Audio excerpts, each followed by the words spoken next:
হঠাৎ আইপিএলে দল পেলেন মুস্তাফিজুর রহমান। ইন্ডিয়ান প্রিমিয়ার লিগের আইপিএল নিলামে থেকে দল খুঁজে পাননি বাংলাদেশের ক্লাব পেসার মুস্তাফিজুর রহমান।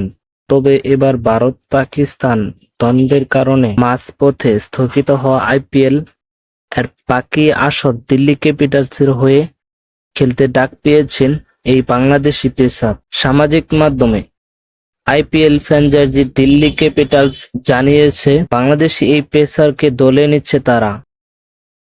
এর আগেও দলটির হয়ে খেলে আসছেন মুস্তাফিজ।